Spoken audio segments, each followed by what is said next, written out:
Sa unang araw ng pasukan, ramdam na ramdam ko na may kakaibang enerhiya sa loob ng paaralan. Mula pa lamang sa pagpasok ko sa pintuan, tila may kakaibang presensya na sumalubong sa akin. Hindi ko maipaliwanag ang nararamdaman ko, ngunit alam kong may masamang bagay na nag-aabang sa mga sulok ng paaralan. Isang araw, habang nag-iisa sa silid-aklatan, bigla akong napatingin sa isang lumang libro na tila tumatawag sa akin. Tinangka kong alisin ito sa estante, ngunit hindi ko mabuksan ang pinto.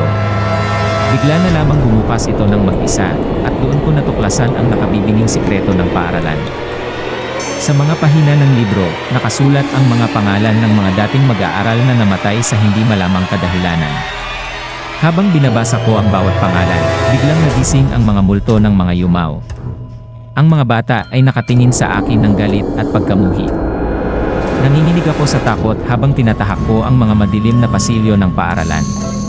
Bawat hakbang ko ay tila may nagmamasid sa akin mula sa anino. Sa isang iglap, biglang naglaho ang ilaw at napalibutan ako ng dilim. Narinig ko ang mga hagik-hik at hikbi ng mga multo sa paligid ko. Hindi ko alam kung paano makakatakas sa kapangyarihan ng mga kaluluwa ng mga yumaw. Sa aking pag-aalala, biglang lumitaw sa harap ko ang mga anino ng mga dating mag-aaral. Sa takot, nagsimula akong tumakbo patungo sa labas ng paaralan.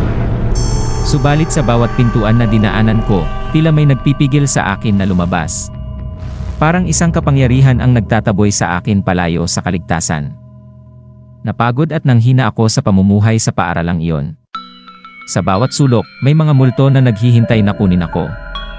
Hindi ko alam kung paano matatapos ang aking paghihirap sa paaralang ito na puno ng kababalaghan at takot.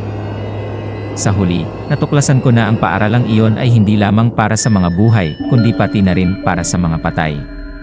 Isang sumpang bumabalot sa bawat kwento, at pangyayari sa paaralang iyon na hindi na maaaring baguhin. Nakakatakot ang bawat sandali sa loob ng paaralang iyon, at hanggang sa ngayon, hindi ko pa rin malimutan ang takot at pangamba na dulot ng mga pangyayaring iyon.